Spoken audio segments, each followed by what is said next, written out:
Have you ever said yes at work too quickly? Maybe you wanted to sound helpful, so you say yes. Maybe you wanted to impress the client, or maybe you didn't want to disappoint anyone. Most professionals have been in this situation.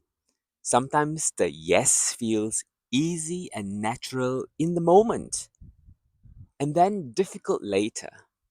So today's story is about one promise, one growing deadline problem, and how clear business English helps you to manage expectations before trust is damaged. So, it was Tuesday afternoon. John and May were meeting a new client from Green Tech. The client asked, "Can you deliver the first draft next Wednesday?" Before John could speak, May smiled and answered confidently, "Yes, yes, we can do that." The client said, "Perfect. Looking forward to it." When the meeting ended, John gently asked, "Did you check the schedule?" May paused. "I thought we could finish it."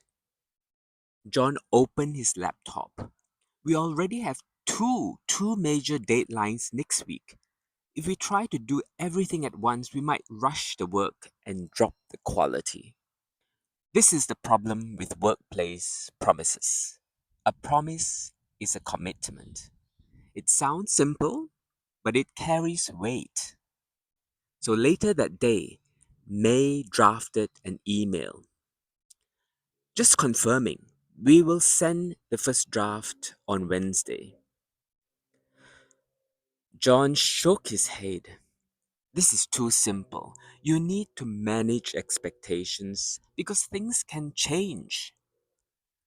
Expectation management is when you help the other person understand what's realistic, what can be done, what can't be done. It's different from meeting expectations. Meeting expectations is about performance. Managing expectation is about communication. So John and May together, they wrote a clearer message. "Thank you again for today's meeting. We'll begin work immediately. If nothing changes, we can send the first draft on Wednesday. If extra parts are added, we may need a short extension." This is the key structure. Sentences need to show limits politely. If if nothing changes, we can finish it on Wednesday.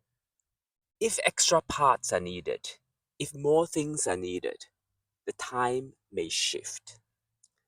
10 minutes later, Green Tech replied, "No extra parts at this stage. Wednesday works." So the expectation is set. The next morning, however, another message from Green Tech arrived. We forgot to mention this. Could you also include a short explanation on the recent trends?" May looked at the message and thought, and said to John, "That's an extra new section." John nodded. Exactly, and this is where a promise becomes a negotiation. So they wrote a new email back to Green Tech. "Thank you for the update. We can include the explanation. With this new addition, the draft will be ready by Friday." This structure is honest and calm. "We can do this because there's something new. The deadline needs to move." So Green Tech replied, "Friday is fine. Thanks for keeping us informed."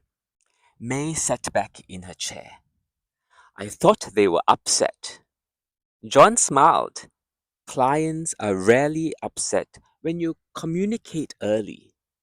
They get upset when the deadline arrives and nothing is ready. You've seen it in our previous deadline lesson, haven't you? Silence damages trust. Early communication builds trust.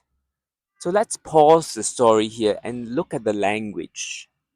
The draft, is the first version of a document.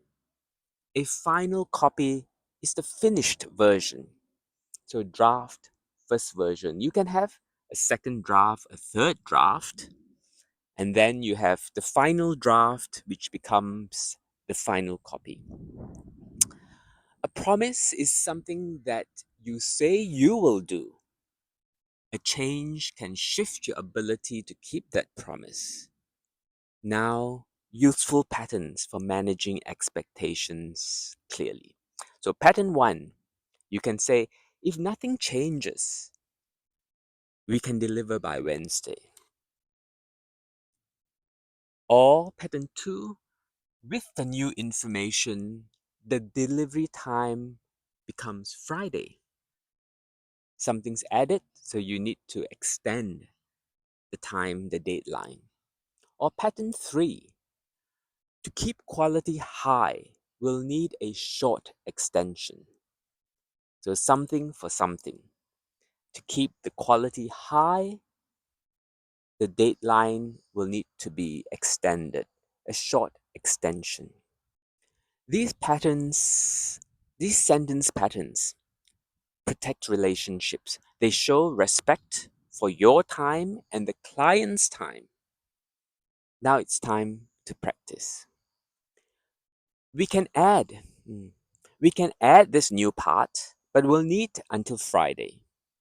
Because the work is increased, the time needs to shift.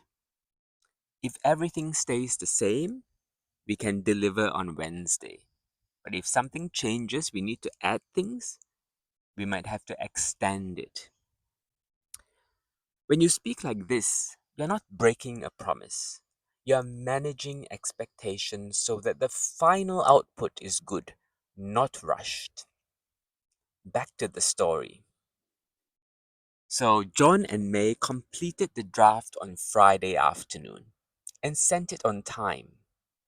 GreenTech replied, "Excellent work. Thank you for the clear communication this week." May smiled. "I learned something today. Saying yes is easy. Managing expectations is the real skill."